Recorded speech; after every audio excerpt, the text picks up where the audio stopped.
It'll make the room a little bit too dark. Having been in there before, yeah, I think it's better to keep them on. Okay. I can always cover them in post if they're a bit distracting. Okay. Okay, so I'm recording, and I'll start recording over here. Hey, George. Yeah.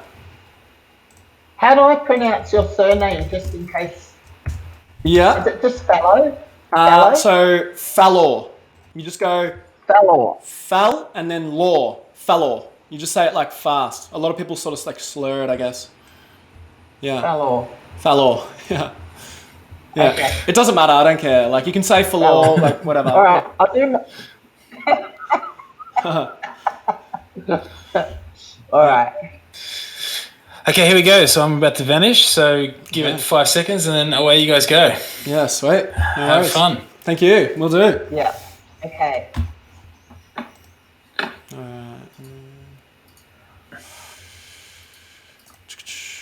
About 5 seconds. Yeah. All right. We're good to go? We are good. Yes, let's do it. Let's do it, Ing. All right. All right. Well, today I would like to welcome George Fallaw to the Ingrid Barclay podcast. Yes. George, welcome. Yes, thank you, Ing. Yeah, good to catch up. It's been a little while. Yeah. It has, yeah. I know we were meant to do a deadlift session, and unfortunately I got a bit sick that day. So we haven't got out for a while. I know. So I'm really pleased to have you to talk to today, because I haven't really interviewed or had a chat with like an allied health professional as yet. So obviously, George, you're a myotherapist and also an online trainer. Yes. Yeah. Moved the vast majority of my services for in-person PT online, as you can just learn more through online training. You kind of like, the way I like to describe it is we are, as an online trainer, like Netflix. We're kind of on demand. You kind of get it when you need it, when you want it, as opposed to strict and regimented, like, yes, come in at 3 p.m., come in at 4 p.m., that sort of thing. So, I'm really enjoying that part of it. But I've started to realize like what it's like to work at a desk for like a long amount of time. And now I fully can understand a lot of my clients that come in for some myotherapy treatments, like how sore they do get. And I feel their pain now. Yeah. Despite the fact I have a stand-up desk and everything's amazing. I'm still getting used to it, which has been good. But yeah, I'm a myo and an online trainer. Yep. Yeah. Yeah, there's a bit of irony in that then, George, is there? Yeah, that you're getting the same kind of symptoms. Yeah, for sure. And did the online, was that something that you were always heading toward, or did COVID, kind of perpetuate that a little bit earlier, or what goes? Yeah, so online was 110% something I always wanted to do, just purely because you can reach more people and help more people. And obviously I want to help as many people as I can in this life while I'm here. The seconds on earth are quite precious in that sense. So if I can reach more people, change more lives, that's something I always want to strive to do. So yes, COVID 100% kind of just allowed that. I call it like a ceasefire between PT, because as you know with PT, it can be quite relentless, like early morning starts, split shifts, morning shift, afternoon shift, and there's never really time to critically sort of think about your business and how you can sort of grow it, I guess, or what you can sort of do. So yeah, COVID was good because it put a stop to all that, and I was like, wow, I'm just going to go and study as much as I can on how to do this properly. I've just sort of honed how I can deliver my skills to people, and it's amazing. I know COVID's been really tough for some people, depending on what sort of industry and job you're in, but I'm feeling incredibly fulfilled now because I can teach everyone something that I've always wanted them to, which is the whole picture, as opposed to before I felt like I was only really just teaching them how to squat, which is cool, but I think you can change your life a bit more through mindset training, nutrition coaching, and training as well, and just that accountability. So I'm feeling incredibly fulfilled in myself at the moment. So yeah, I guess that's been a good bit of COVID. Yeah. Yeah, yeah. I think there's always a silver lining. I too, George, kind of did a lot more mindset work and emotional eating work with COVID, and being on Zoom has been quite amazing. So, yeah, it's interesting how a lot of the personal trainers and coaches kind of adapted and actually grew from, gyms being closed. So, Yeah. I don't know, the world can be your oyster if you make it, I think. So, Definitely. although the myotherapy, that would be a little bit different. Just with myotherapy, Yeah. George, just because a lot of the listeners, they might not even have ever considered having a myotherapist session. Yep. What's the difference between, say, a physiotherapist, an osteopath, and a myotherapist? Yeah. Like, could you kind of For sure, yeah. through that? Yeah, like an amazing question. It is something I do get asked a lot. And I will start with saying all of them have their own part to play with most injuries and most things that people are dealing with. And then it just comes down to sort of personal preference of which one you get the most benefit from. Okay, so it does depend on kind of what you need and what that person needs. But as long as you're having a meaningful interaction with someone who truly does care and does take the time to assess you and provide a plan, then I think you're going to have great outcomes with either. But I'll go into sort of what the difference is. And I mean, I'll try and summarize it from what my interpretation is. With anything that I'll say today, everyone has different interpretations of the science behind things or different parts of professions. And this is just my interpretation, I guess. So myotherapy practically is basically muscle therapy. So no one knows how to treat muscles better than what a myotherapist does. That's what we specialize in. And so we do basically assessment and treatment of musculoskeletal injuries, chronic pain. From what I found, most people come to me for more sort of chronic pain issues as opposed to, I've sprained this or I've dislocated this. I don't see too much of those sort of things. It's more the chronic pain or correcting a dysfunction that we would look after. Physios, again, involved in assessment and treatment of conditions. Some physios do hands-on stuff. Some are more exercise prescription based. It just depends on the physio. But essentially, I find they look after more acute injuries than what a myotherapist does, but they can look after chronic things just the same as well. But they're more looking after, the musculoskeletal side of things and exercise prescription more so from what I've found. But some physios do manipulations and stuff and dry needling. It just depends on the therapist. And then osteopathy basically looks after all of it, I guess. So they specialize in treating muscles and joints, and they understand the relationship between the muscles and joints and also things such as organ systems and the placement of organs within the body and how people's different presentations of pain can manifest because of a digestive malfunction and how spinal manipulations and soft tissue treatment can play into that. So they all have their place, and then it just comes down to, I guess, preference. And then treatment times generally differ between professions. Osteopaths, generally it's a 1 hour initial and then 45-minute follow-ups or 30-minute follow-ups.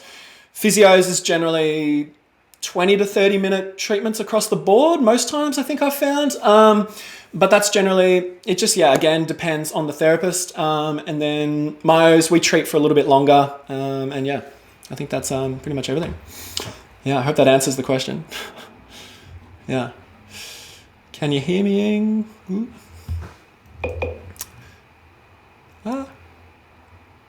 She cut out. Damn it. That's all right. We'll get her back online soon. Yeah. I think we lost her. Yeah. Can you? Oh, and I've lost her.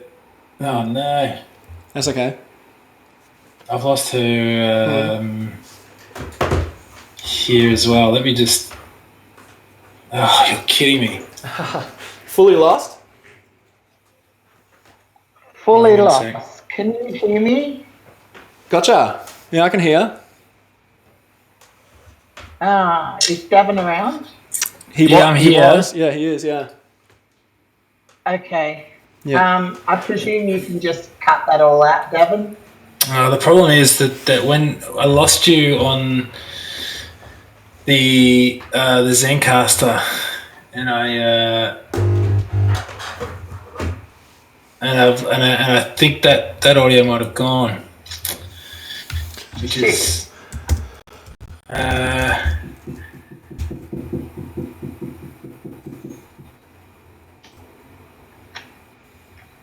yeah, that's an issue. Okay. And now you guys are on the other side of each other. Can I?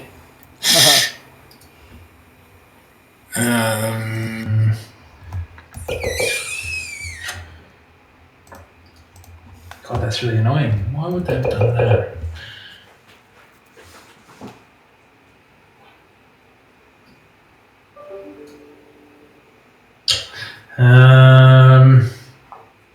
So did you just drop out, Ing? Yeah, George froze and I dropped out. Interesting. All right, just Sorry, give me. George. Sorry, guys. Give me. It's okay. I have like a microphone here that could like pick up if you came here, and then we could just talk sitting on a couch. But obviously we don't have all this stuff now.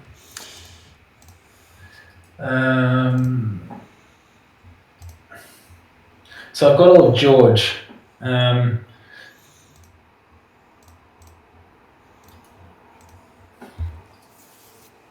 But I don't have you, Ing. That's really poor of this platform to just drop you. So that gives us good practice for the answer to the question. Yeah. Yeah. Well, I mean, we could. I just need you to ask the questions again, I suppose, Ing. And then you can just push in my thingy. Push in your answers, so you have to go through them again. Yeah, that's right. And then we can just pick up from there. So we'd have to do the whole intro again. Yeah. And just ask the same questions up until that point. And well, I'd really only asked what's the difference between the Myo physio and osteo. Yeah. That's really all I asked. Okay. All right, so we'll just redo the intro and then I just ask that question. Let's just go from the top. Yeah, just ask that question and then leave some space, and then we'll just ask the next one because I've got George's response. Am I answering? No. Don't answer it again. No, okay. You don't have to. Yeah, sweet. I mean, you can if you want to. No. But I've got it. So yeah, no. So I'll just ask the question and then I'll go on to the next question. Yeah. Yeah. Exactly. All right.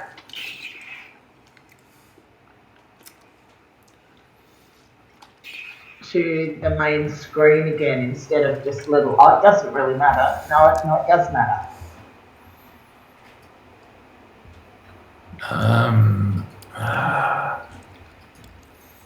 Sorry, hang on. Let me just. No, actually, I think I do have it. Just give me 1 second. Let me just check it because it's appeared now. So if I'll just download it and make sure I've got it, and then if I've got it, we can just go straight from there. 1 second.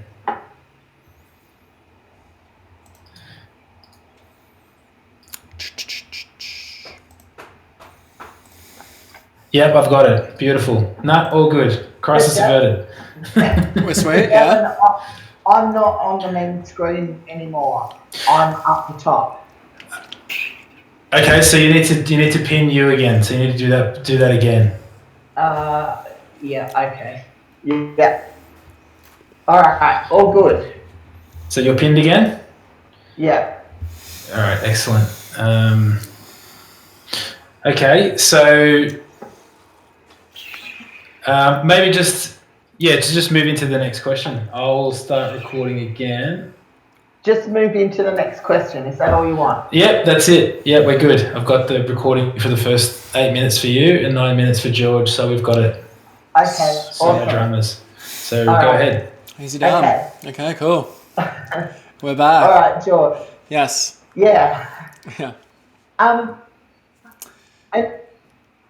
So how do you actually treat people? Like, do you do just remedial type massage? Do you do the needling? Do you do the cupping? Yeah. Talk to me about that. Yeah, okay. So pretty much what I will do is a thorough assessment when someone comes in. So we always try and locate the exact place of their pain.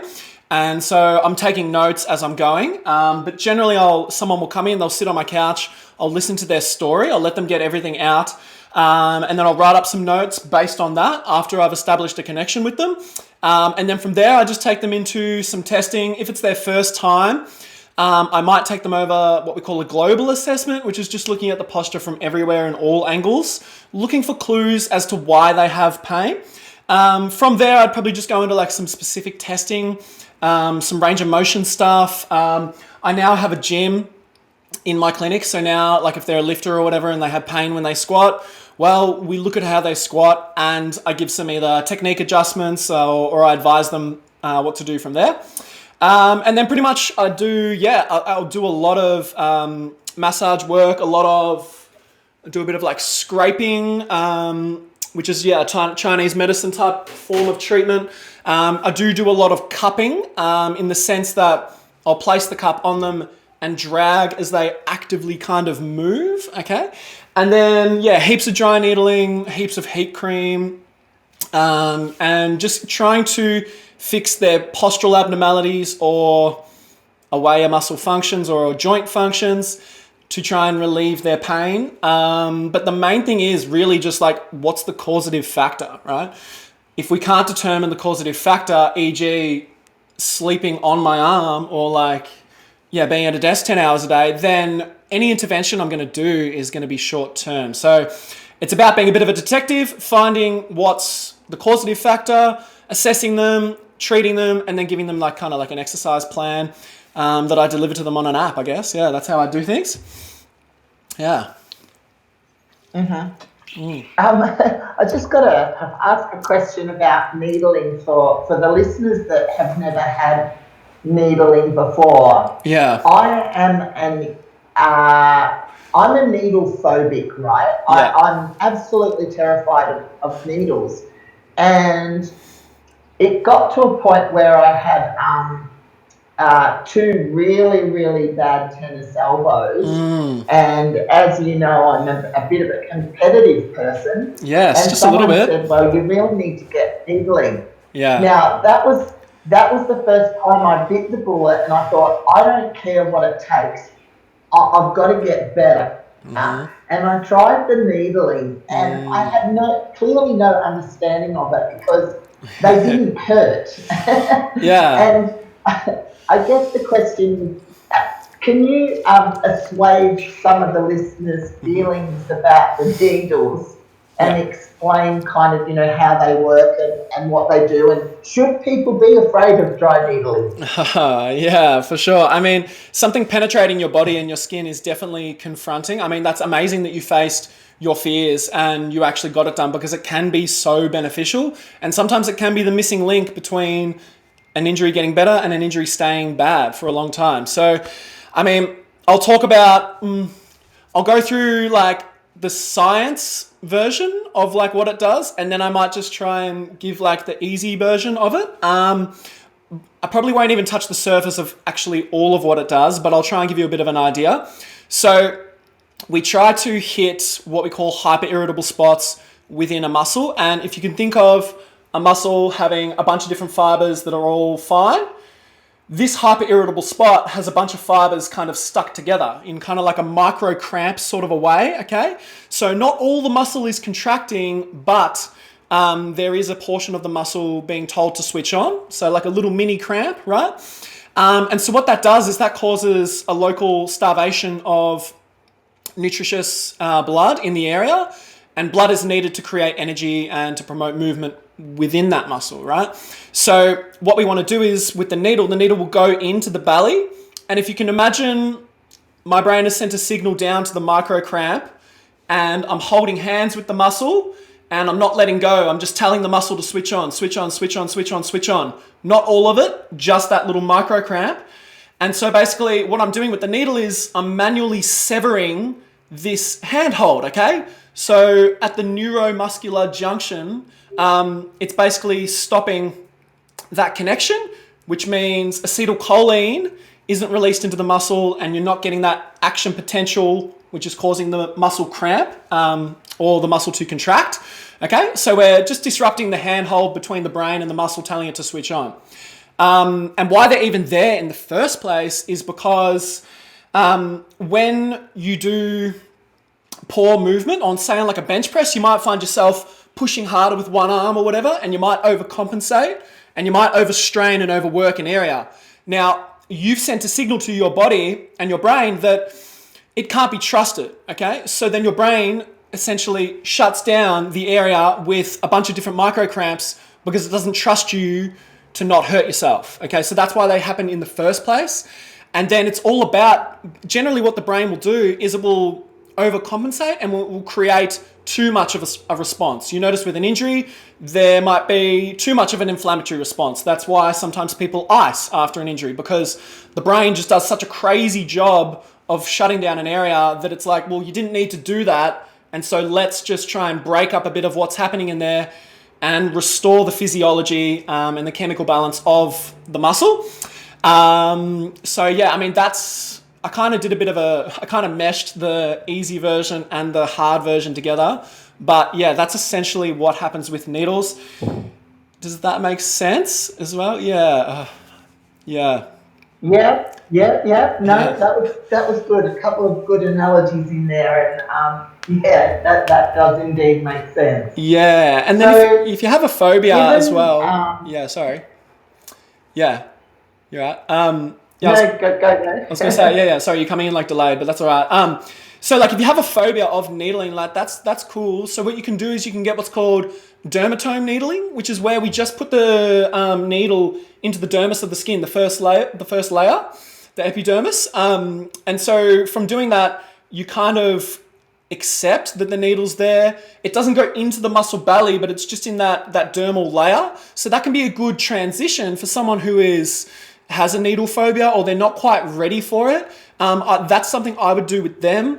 And then as well, sometimes like your stress levels, if you're more stressed, you come in, I put needles in you, that will be torture, right? So a lot of times I kind of gauge people's energies when they come in. And if they're too hyped, too overwhelmed, they've just come from work, it's probably not the best time to put needles in them, and they're probably not willing to accept the needles into their body. So if you are going to try needling for the first time, try dermatome needling and try it on like a Sunday or some shit when like you're not doing anything. That would be my advice. If Ingrid was to give her own advice, I'd say pop a couple of Valium before I go in. No, I'm only Valleys, yes. No, yeah, that'll do it. For sure. Nice. I love it. Funny. Yeah. So, I'm very curious to know, like, what would some of your really common injuries be that you see? Yeah, like lower back pain is probably one of the most common that I see. And also like that slumped shoulder, forward head carriage posture. That's probably the two that I see the most. And then you do get some weird ones coming in, people with like nerve pain and stuff like that, which is always really interesting and I guess sexy to treat because I don't do it that much and I have to really think about like what's going on. But yeah, lower back and forward head posture would be the most common for sure. Yeah, okay. And like with that forward posture, I guess that's a lot of desk bound people. What do you actually do to try to prevent that? Yeah, so I mean, the first thing just comes with being more posturally aware. So our fascia, which is our stocking that encases our body and is kind of, it's everywhere. If you imagine you're pulling apart a chicken breast and you've got that transparent kind of layer, our fascia, right, that webbing responds to the positions we put it in and it doesn't solidify, but it like sets on certain positions that you're in. So if I'm like this all day, my fascia will hold me like that, right? So to be able to get out of that, you have to consciously be aware of imagining a helium balloon pulling you up from the top and bringing your head back. So think of posture less as forward and back and more as up and down. So if I can have my head up nice and high and I'm consciously aware of that more, then my fascia is going to respond to that and it's going to set in that position. That's probably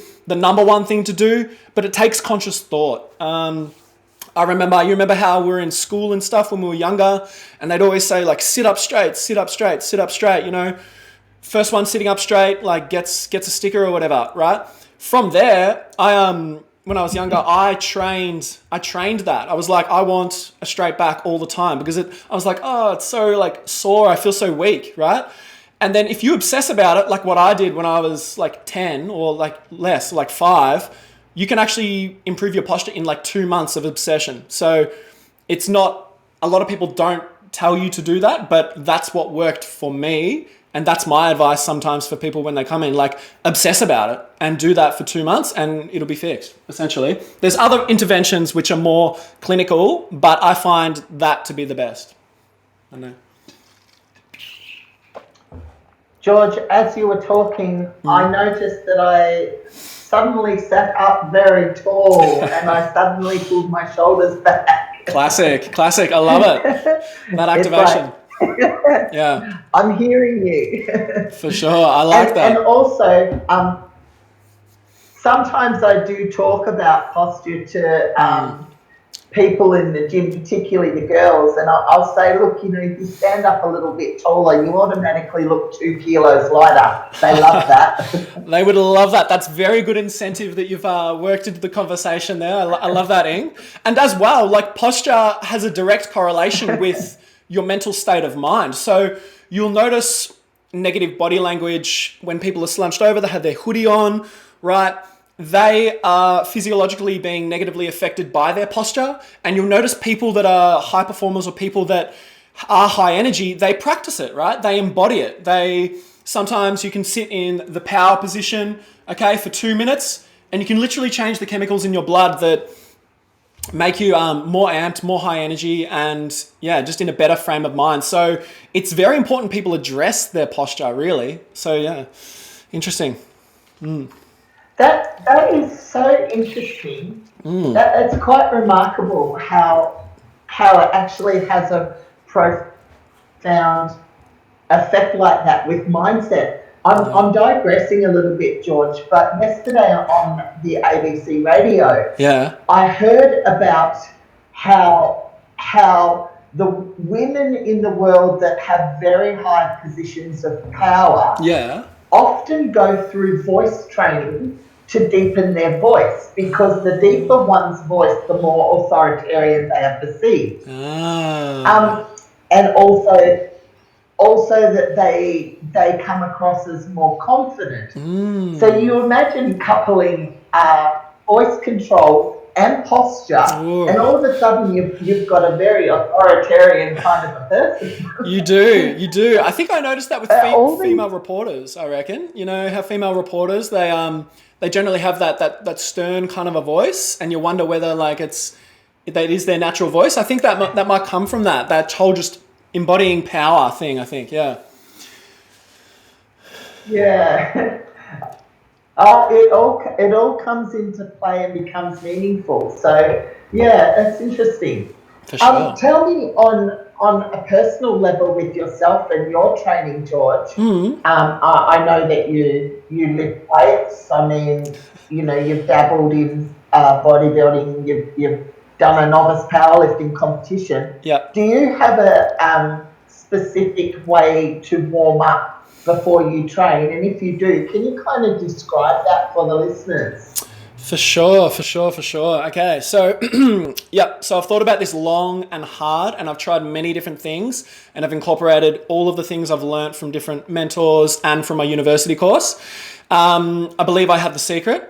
So pretty much your warm-up should be priming your body to perform optimally. I know that like sounds obvious, but if I have a postural abnormality that affects my, my bilateral or my both of my hands movement, then I want to try and change that postural abnormality before I go train. Because if you just go and train, you're putting strength on top of dysfunction, okay? So what you want to do is you want to try and clear that dysfunction and then go strength train, all right? So you'll find a lot of people, they've got tight hips or they can't get into a deep squat position, and then all they're doing is shallow squats.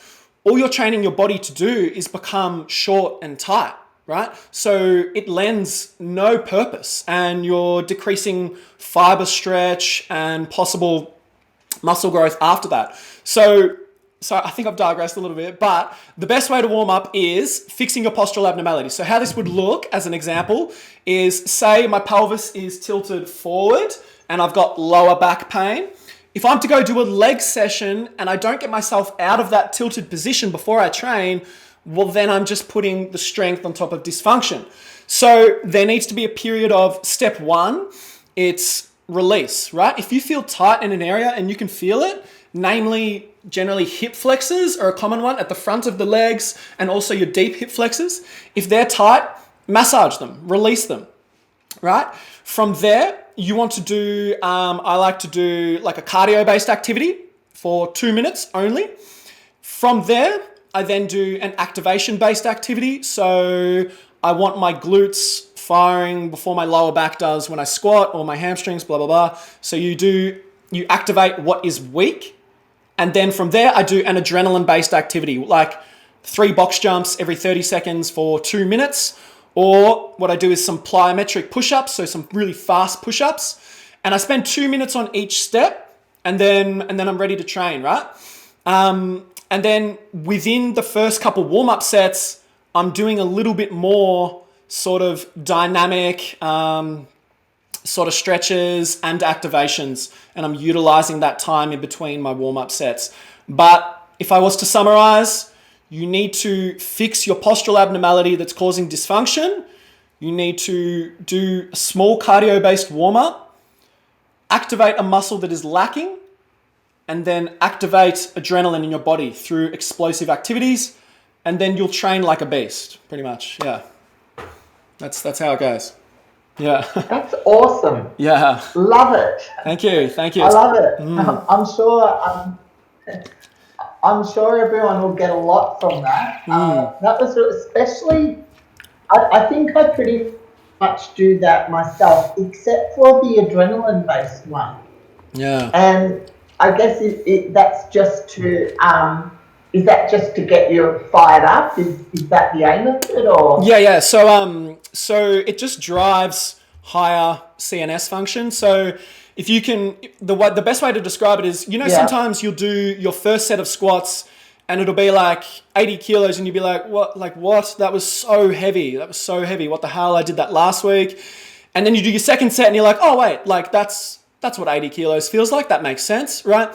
So if we potentiate our nervous system before we go under the bar for our first set, well, the first set, we're going to be ready for it, okay? Because we've caused that maximal firing, because we've done that maximal thing, such as a box jump. So our nervous system is ready. And also, if we can get adrenaline in our veins, the transduction of nerve signal to muscle happens a lot faster. And so we can be a lot more explosive out of a squat or explosive off the floor with the deadlift. So that's why we kind of do it, yeah. Love it. Yeah. Okay, fantastic. Yeah. All right. Let's talk a little bit about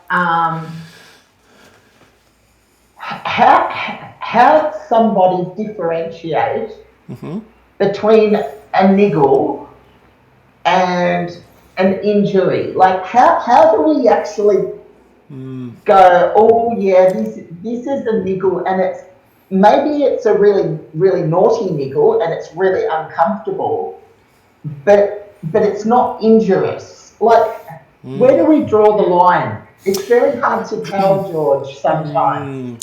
Yeah. So, any tips on that? Yeah, for sure. Well, I mean, we've got to first, I guess, understand pain and what pain is. Pain is just a message, okay? It's a message from our peripheral limbs to our brain, And our brain actually decides whether it interprets it as pain or not, okay? The brain doesn't feel pain. It's more whether the peripheral nervous system, the charge, has caused enough pain. So basically, what I like to summarize it as, if you have like sharp pain, then you need to probably cease. But if you have more of like an achy, kind of longer lasting, dull kind of pain, you can probably train through it. But just try and sort of see how you're going. Ideally, you warm up and you prime your body in a perfect kind of a way so that when you're in your session, the area that was sore has been mobilized and you're not just kind of like beating the hammer into something that's already sore.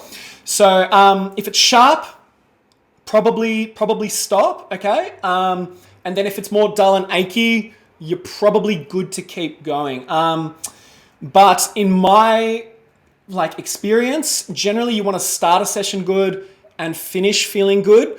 So if you're just trying to get another couple reps out and you're feeling a little bit uncertain, you've got to weigh up the cost, okay? If you are injured, you are nothing, essentially. You are not progressing.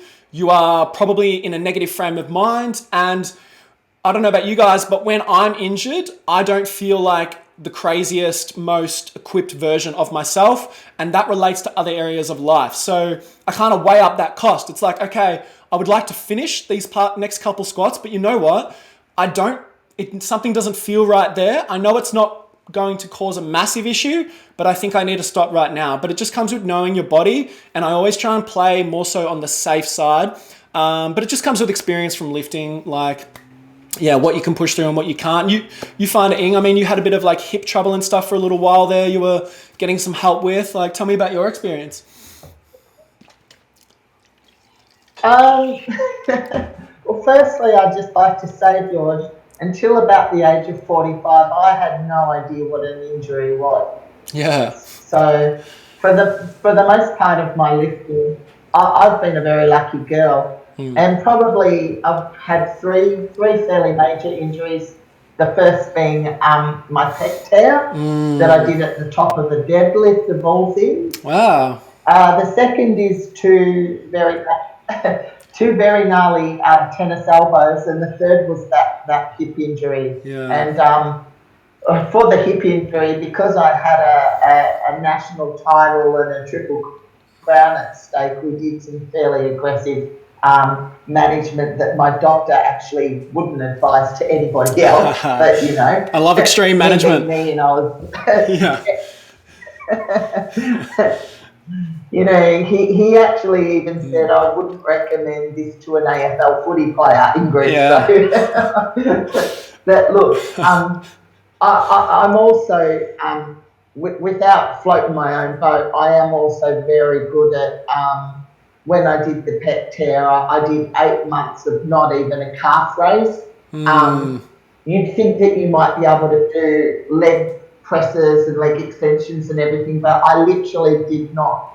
The best advice was to completely rest, and that's exactly what I did. So, you know, but, you know, even sometimes myself, I find it a bit tricky to know whether to call it a day or not. But certainly you're right. As you're more experienced as a lifter, the easier it is to tell. Yeah. And you do weigh up the cost and the benefits. Like, I'll just give you, so that the listeners know, a brief example. I did squats on Monday and it kind of aggravated my elbows, and Tuesday I had to bench.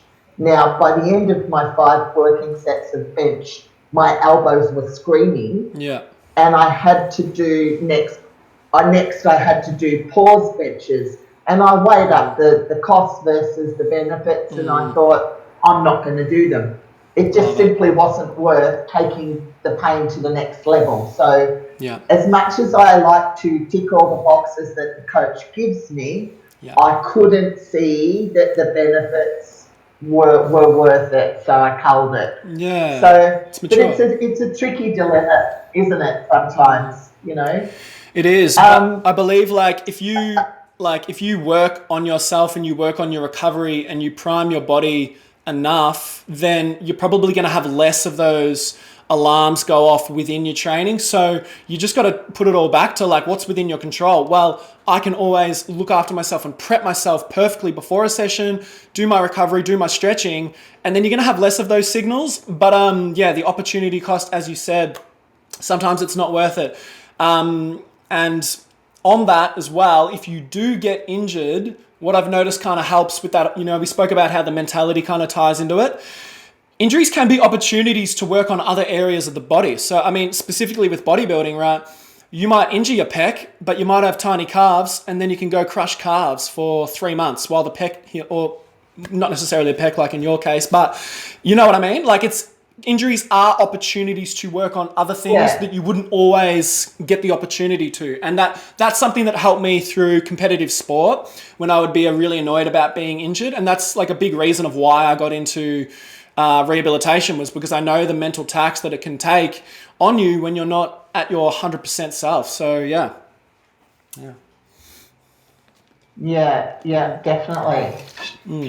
In your opinion, George, Yes. does nutrition play any preventative role in injuries, do you think? And also, what about in terms of improving the speed of recovery? Yeah, for sure. Well, I mean, yeah, nutrition 110% plays a preventative role. If you can think of, like, this is why I really disagree with a lot of powerlifters and their mentality of, I guess, bodily abuse to go up in weight class, or they're just complete another disregard for most aspects of general health. A lot of them, or not a lot of them, I won't generalize. Some people when they have, obviously, they eat lots of takeaway, or they do binge on Maccas and stuff at night or whatever, they're basically making their tissues up of poor quality fuel. Like, I don't understand that whole mentality of not caring about your general health and then trying to be a badass and deadlift heaps. So it has a huge preventative difference in it. If I can have good food in my body, well, what's my body going to be made up of? It's going to be made up of quality muscle fibers that have been given a chance to actually grow and proliferate at a really great rate because I've eaten well. Specifically in terms of nutrition, I guess, like after workouts and stuff, some people eat, again, pro-inflammatory foods, so your fast foods, your things that are incredibly processed, and so pro-inflammatory foods will increase circulating inflammation in the body, which is not necessarily a good thing. Inflammation does play an important role in healing, but not necessarily with how it is caused by bad food. So anti-inflammatory foods, lots of fish oils, nuts and seeds, they are anti-inflammatory. Obviously, you've also got turmeric and stuff like that. So fats, anti-inflammatory stuff can be good for healing from an injury, because it kind of we spoke before about how the body kind of overreacts to stuff. So that kind of helps keep things in check. Obviously, fats help regulate blood hormone levels and whatnot. So yeah, I mean, what's your take on that whole powerlifting and just that neglect for general health idea? Oh, George, you've really asked me back a great question, and I was actually really delighted to hear your take on it, because I've got a couple of things to say about that actually. I'll just go back to recounting a conversation I had at a powerlifting show. There was a team of girls, I won't say where they were from, and they were sitting on the floor at weigh-in, and one of the larger girls, and let's call it for what it was, morbidly obese. Yep. We were just chit-chatting, and she said, oh, I just can't wait for the day to be over. I just want to fucking eat my hamburger. Yeah. And I was really mollified at that. I just kind of thought, hang on, you're already wanting the day to be over, and you don't even want to enjoy the day because you want to eat a burger. Now, with the powerlifting, I delight in the fact that powerlifting draws a lot of bigger girls. A lot of them are morbidly obese, and I think it's wonderful that they are training. I love that. I love that they train.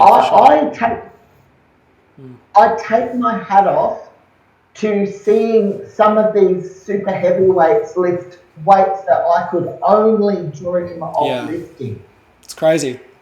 And I've even had my own coach tell me, nobody cares about what you look like when you powerlift. Well, George, I do.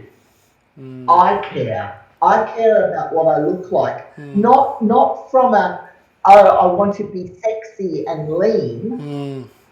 I want to put good fuel in my body, and I do not understand the mentality of, as you said, putting crap.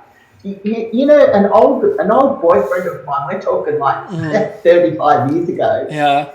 He had a great physique. Yeah. And he said to me something that was probably all heard, but back then I'd never heard this saying before. Yeah. And he said, I want to get around in this world in a Ferrari. I do not want to look like a Datsun 180B. Yeah. And that's me to a T. Yeah. So I couldn't give two hoots about what weight class I'm in powerlifting. I just want to go in and compete knowing that I'm eating really, really good fuel. Yeah. So the answer to your question, I don't find it admirable at all what some powerlifters do and the way they used to fuel themselves.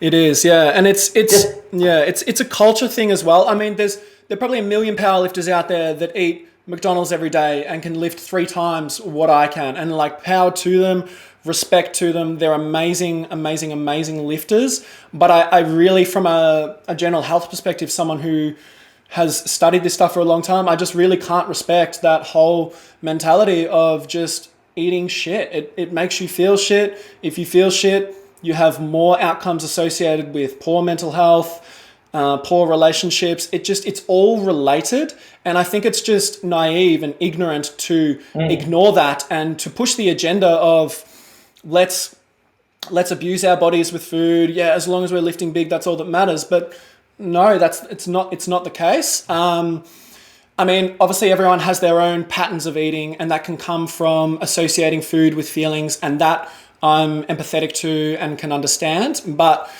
I'm a big believer in, if you feel like you have a weakness or you are deficient in something, then go and seek what will make that better. Like, you can't just live with something and not try and fix it. I don't understand that aspect of it.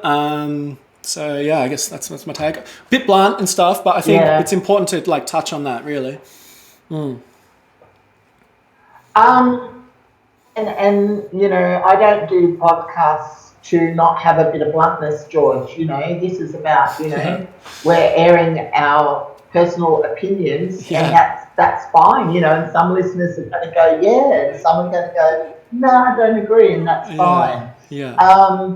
You know, I find it really ironic that the hedonists out there that say, oh, for fuck's sake, you know, you only live once.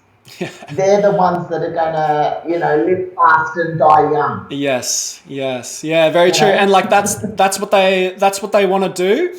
And if like as I've gotten older, I used to get kind of like annoyed at people that were sort of doing things in a way in which I didn't agree with, or that I wanted to change, and I'd get emotionally invested in trying to like change them. But as I've gotten older, I've realized like it's fine for them to live like that, and I can have acceptance in knowing that they're just doing what makes them happy in that moment, and that's okay. And if it's not causing harm to anyone else, then it's not too bad. Unless it's a drug addiction, then yeah. But we're digressing, I guess. Yeah. And that's okay. We are able to digress. Yeah, for sure. When we liaised a little bit about this podcast, and you said, oh, you know, what are we going to be discussing? You actually raised something that I've never put any connecting dots to. Yeah. how can you use myotherapy for hypertrophy? Yes, yeah. So, I mean, they are directly related. There are a few points which I will touch on and how they relate. From a recovery standpoint, so if you're training, we're in a heightened nervous system state, okay? For recovery to occur, we need to switch out of that state and into another state, which is our parasympathetic state. So myotherapy is very parasympathetic. It's very personal. It's one-to-one, skin-to-skin touch. It's massage, and it can create that nervous system switch that people need to be able to initiate their recovery response, okay? You hear about if someone's stressed, well, they're not digesting their food very well. If someone's stressed, they're not really growing too much muscle, right? Stressed people or bodybuilders that sort of train every day probably aren't growing as much muscle as what they could be if they put in these practices that kind of switch them out of that nervous system and get them into their repair state. So, I mean, it works on that neurological level that we just touched on. And then also at a cellular level, everything we do stimulates fibroblast activity. Fibroblasts are directly responsible with regeneration of tissues, injured tissues. And when we go to the gym, we are semi-injuring ourselves. So by getting myotherapy, we are stimulating that cellular activity. So we're building up the myofibrils in our muscles. So it directly relates to it like that. And then also, if you are fixing postural abnormalities with myotherapy and you're learning how to prime your body before a workout, well, you're going to get better function and better activation and expression of strength in your sessions. If you can express your strength better in sessions and you get stronger, well, you're probably going to put on more muscle, right? So that's how it can affect it as well. So you've got better movement, you've got what happens at a cellular level, you've got what happens at a neurological level.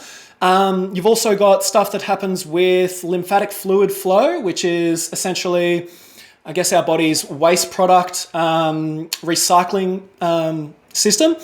And pretty much, yeah, you're just increasing lymphatic flow, which helps with immune response. And immune response is related to muscle growth and cellular activity associated with that. There's a million different ways, but yeah, I hope that answers that. Yeah. It does. I'm just doing a quick calculation, right? Mm-hmm. I just worked out, hang on, I've got to double check this. Yeah. 52 times 4 is 208 weeks. Yeah. Times $80. All right, George, you have just made me feel so much better about spending $80 a week every week for 4 years, which I've just worked out is over $16,500 exactly on myotherapy. Yeah. Good. I mean, good on you. That's amazing. And how did you find it helped with your training? You're obviously getting it every week because you felt you needed it. George, I wouldn't go back now. I would panic if I did not have a myo session every week. Yeah. It's just integral to my whole week. Yeah.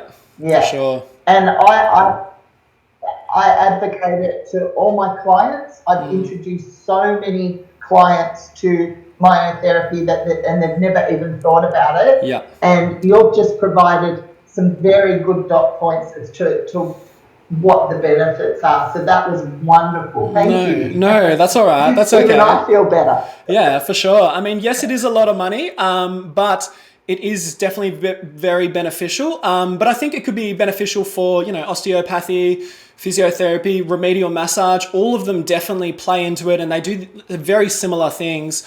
So I think it should be noted that all sort of therapists are good. And I will touch on as well, I think also like what I try and do with my clients is I try and get them equipped with the knowledge so that they're not so bad or they're not as tight or as dysfunctional in between sessions. So if they can increase their knowledge and their self-massage skills or their muscle activation skills or their understanding, then they're going to go a long way to having less pain because pain is also increased with lack of understanding. If you don't understand what's going on, you fear it. Pain is a fear response, right? So you heighten that response if you don't understand it. If you see a therapist, any therapist, they will be able to communicate to you what's going on, and there's a little bit of an ease and relaxation that occurs from that. So yeah, it's good, amazing to get a treatment every week, but I think it's also more empowering and better for the athlete if they are also doing their own stuff as well, which I'm sure you would have 110% in. Yeah. Yeah. Let's talk recovery, and I guess I mean general recovery, and also for those that have maybe a particularly bad case of DOMS. What are your favourite tips for recovery from a session? Recovery from a session. So I mean, it sounds really, really, really old school, but like stretching. So why you would stretch after a session doesn't have to be long.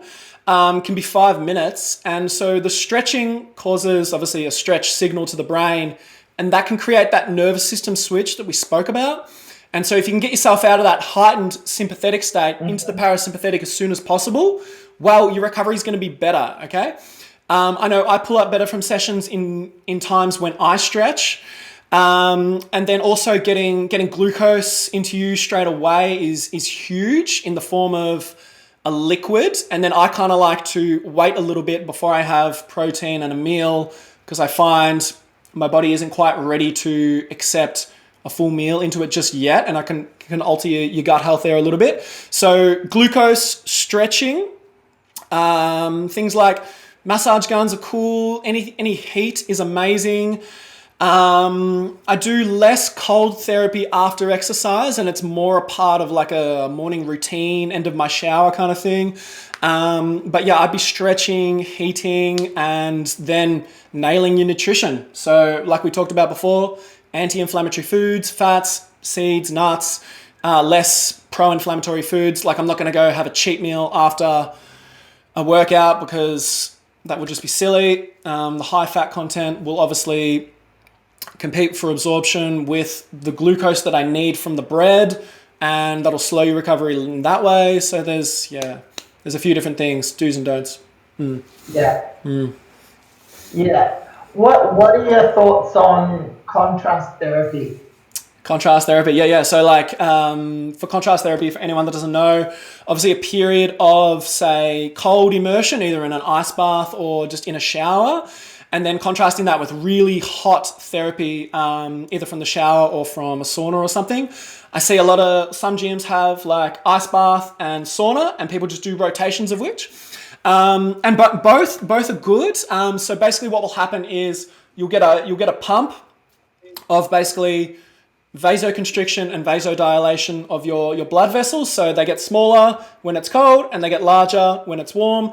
And that will essentially just help create more of a pump around the whole body, which they say can alter like lactic acid levels or whatever in the body. But there's also been studies that have said lactic acid isn't really existent in the body, circulating 10 or so minutes after a workout. So it's just depending on what's best or what you think works for you. But yeah, it just creates a pump, which obviously helps with nutrient-rich blood going around the body, which just basically means more soldiers in more areas of the body, creating more, I guess, walls, you would call it, or just regeneration of those tissues. I'm trying to like use analogies, but I think I'm failing here. I'm not very good at it. But yeah, no, hot and cold therapy is good, but I don't like, everyone kind of goes for ice when they have an injury or an acute injury, and I have found better success with lots of heat. Yeah. Okay, yeah. Yeah. I think there's a lot of dissent amongst people when it comes to hot and cold and even contrast therapy. I know for myself, I have used 3 minutes in the ice bath, 3 minutes in the shower, back to the ice bath, back to the shower, and then I finished with the ice bath. Yeah, love it. I tried it for the first time in 2016. Yeah. And I absolutely swear by it. Yeah. It was amazing. But you know, I've had great experiences from it, but, you know, not everybody does. And I guess it comes down to a bit of trial and error. It does. And whether or not you think it helps yourself personally. But contrast therapy, I rate. Oh, yeah. No, that's good. To know what you thought. Yeah, for sure. And like with any of those interventions, if you look at someone who has the mindset of, this is going to work for me, I'm trying to do everything I can, I'm going to do some contrast therapy, well, they're in a better frame of mind, and their practices in other areas of the recovery process are probably better too. To the naysayer that's saying contrast therapy's crap or this and that, they're probably doing no stretching. They're probably doing nothing that's going to positively influence their health, right? They're just hating on you for trying really hard. And I think the person that tries really hard is always going to have way better outcomes, no matter if like what they're doing isn't backed by science or whatever some bullshit someone wants to tell you. So I think that's important to note too. Yeah, I was actually going to mention that, kind of like almost the placebo effect. If you believe it's going to work, then it does work. 100%. 100%. It's 100% a thing. Yeah, I love that. Definitely. It's good. On your Facebook page not so long ago, you wrote an article pertaining to glute training. Now, George, there is not a woman on the planet does not want to improve her booty. Yes. Okay? Yes. And I think that once upon a time it used to be all about shoulders. Every figure girl, bikini girl, fitness girl was like, need more delts. Now it is booty, booty, booty. Yes. Could you run through some of the mistakes that you think people make for the listeners today? Because I know they'll be keen as mustard to Yeah, for sure. Well, I think it's funny that you mentioned the change in going from shoulders to sort of booty. I mean, the glutes are like a highly sexual and highly feminine part of a woman's body. And I think it's amazing that people are trying to think that strong is sexy and that strong glutes, powerful glutes is a sign of femininity. I just love that it's gone away from that 90s skinny is beautiful, skinny is hot. So yeah, I just wanted to touch on that quickly. I think that's amazing that there has been that shift. But okay, I would say the number one mistake people make with training glutes kind of pertains to what I was talking about before with myotherapy and addressing dysfunction. So when you do a hip thrust or a glute bridge, you are performing what's called hip extension. Now, the muscles involved, or the main muscles involved in hip extension are ideally the glutes, hamstrings, and the lower back on both sides. Now, I have treated 2 females quite recently who have had lower back pain and who want a nice, juicy, voluptuous booty. And what's been a common theme with both of them is that when they do hip extension, they have their lower back switching on, then their hamstrings, and then their glutes to perform that movement, okay? And the glutes are the biggest muscle in the body. If I'm doing a movement such as a hip thrust, and my biggest muscle in my body isn't doing that movement first and it's not initiating it, well, then I am missing out on all of this muscle fiber activation and potential growth, okay? So that is the number one thing that people could address. And I guarantee it, I probably see it with like 7 out of 10 people. Their lower back switches on before their glutes do, okay? And this is because they're not watching where their neck is going. So you'll see people that know how to hip thrust, chin to chest, okay? And basically they're not creating any arch in their back as they do it. Their back is quite straight, their chin is towards their chest, and they switch on their glutes before the barbell comes off the ground. And that's key. That's key. That's so key. And what I've realized why people switch on their lower back before they switch on their glutes is because a lot of people are doing banded external clamshells, rotations, and they do like 100 or 150 reps before they start their fucking workout. And all that's going to do is, you know, you would have heard of this method, pre-exhausting a muscle before using it. It's not going to be able to perform. So if I'm pre-exhausting my glutes before doing a compound movement, like where is the sense in that? It does not make sense to me, right? I mean, I understand the theory, activate the glutes so that they're switched on during the thing, but if you don't activate them in the right way, I never do more than say like 8 reps of glute activation and 2 sets max, right? I'm potentiating it. I slap my glutes as hard as I can and I create that connection between my brain and my ass. And then I go and do the movement, okay? I don't do 200 clamshells and then end up with back pain. So yeah, I mean, those are some of the mistakes that people make. Namely people that are interested in glutes. Yeah. I'm just doing a quick rethink about what I've seen over at my local gym, and I mean, that's just what you see. So I think a lot of women could possibly really get some benefit from about the last 3 minutes of your talk. Yeah, for sure. Anyway. Yeah. So is there an exercise or two that you just wouldn't do without in your own personal routine, George? That I wouldn't do without? Yeah. I mean, like the first thing that comes to mind is the barbell deadlift, sumo or conventional. And because if my sumo or my conventional deadlift is getting stronger, well, my whole entire body is getting stronger. So that would be one that I would do because as well, it's good bang for your buck. If you only have 30 minutes and you deadlift, well, you've had a fucking amazing workout because you've worked your whole entire body. So I would definitely do the barbell deadlift. And then anything that makes you feel inferior or scares you or makes you feel unconfident, I lean towards those exercises. So for me, single leg stuff. So things like a barbell Bulgarian split squat, much more difficult than a dumbbell split squat.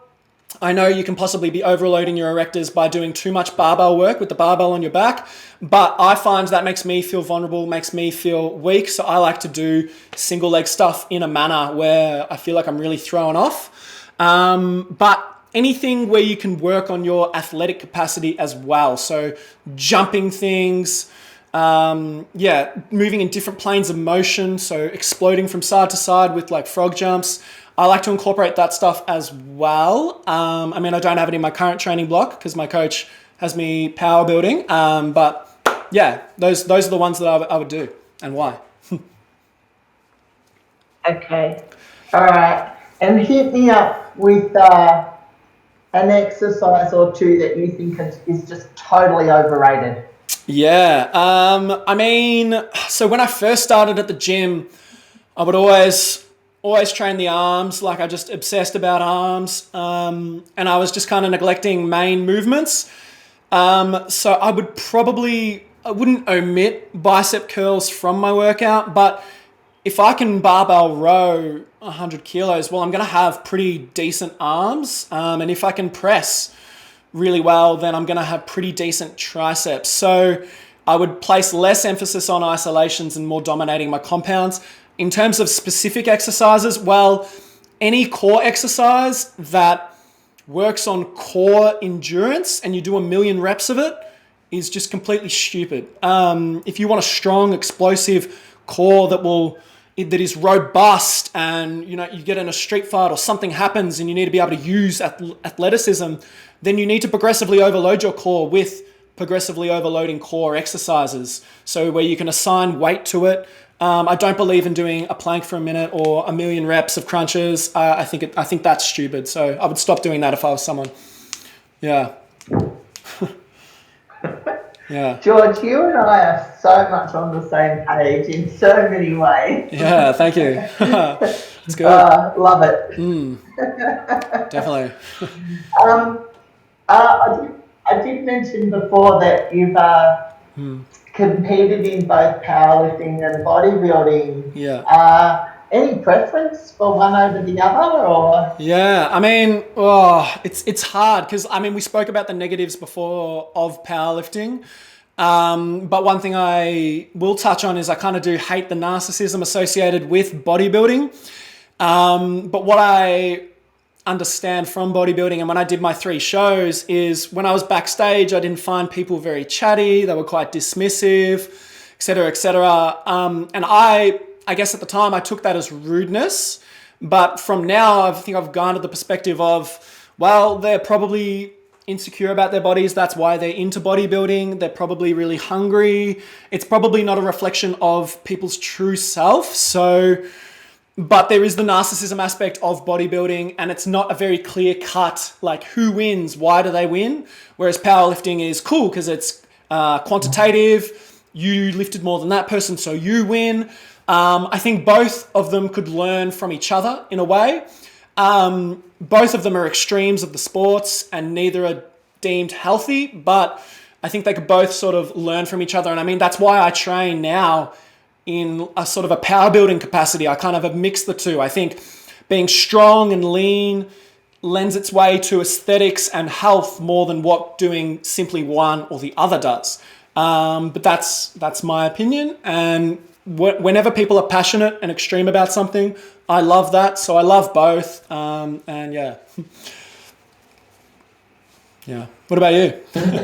I tell you something you might not know about me, George, but many years ago I did an honours thesis in sports sociology. Yes. And what I looked at was the relationship between narcissism and bodybuilding. Yeah. And guess what I found? Yeah. It was highly correlated. Highly correlated, yeah. No surprises. I love it. But no is it surprises there. Yeah, for sure. There is, there's none. But yeah. So, you go. Okay. Now, just to wrap up. So, for those that are listening but aren't familiar with you, George, you are a Geelong boy. Yes. So anyone who is in travelling distance of Geelong that needs a myotherapist, I would highly recommend that they look you up. So where can people find you, George? Where can people find me? Yeah, so I mean, if you just type in Fallaw myotherapy, I will come up. Because of the demands of kind of like online training at the moment for me, I only really officially treat on a Saturday. So people can book online to book the Saturdays.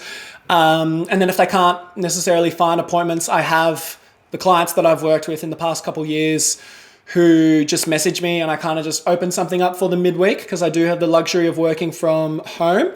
But if they just type in Fallaw myotherapy or visit my Instagram, George of the Jungle with a 3 as the E on the end. And if they just shoot me a message, I'm sure I can work something out for them at some point. Yeah.